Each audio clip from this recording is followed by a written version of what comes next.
मुंबईला गेले, चॉकलेट खाऊन आले, सांगा शेतकऱ्याच्या नावाने किती कोटी घेतले. याचं गौड बंगाल काय होतं हे आजच्या व्हिडिओमध्ये तुम्हाला सांगणार आहे. परत म्हणायचं नाही बचाव बचाव, आधी व्हिडिओ ऐकायचा. आय वुड लाईक टू से, मला तुम्हाला एकच गोष्ट म्हणायची, जेव्हा तुम्ही बीजेपी मध्ये मंत्री असाल तेव्हा तुम्ही इथं या. शनेश्वरला साकडं घालत होते. आय वुड लाईक टू से, मला तुम्हाला एकच गोष्ट म्हणायची, जेव्हा तुम्ही बीजेपी मध्ये मंत्री असाल तेव्हा तुम्ही इथं या. शनेश्वरला साकडं घालत होते. अरे हे मुत्र बाबा तर अंडभक्त निघालं, पण सगळ्यात मोठा अंडभक्त दुसरा आहे. बीजेपी मध्ये मंत्री होणार होता. आणि हा व्हिडिओ जो आहे ना, हा व्हिडिओ आंदोलनानंतरचा आहे. समजते? हा, आलं ध्यानात? का म्हणत होतो? मुंबईला गेले, चॉकलेट खाऊन आले.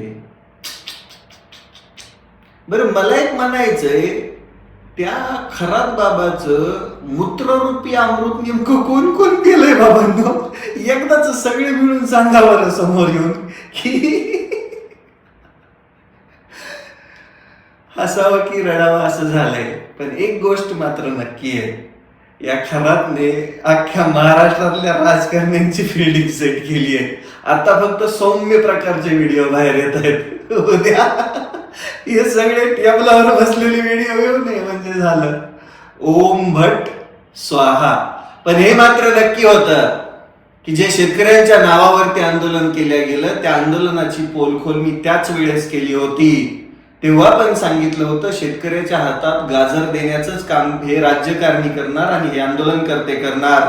तेच झालं. फडणवीसांनी फसवी कर्जमाफी दिली आणि या व्हिडिओवरून समजतं की ते आंदोलन मॅनेज होण्यासाठी बीजेपी मध्ये मंत्री होण्याची ऑफर होती.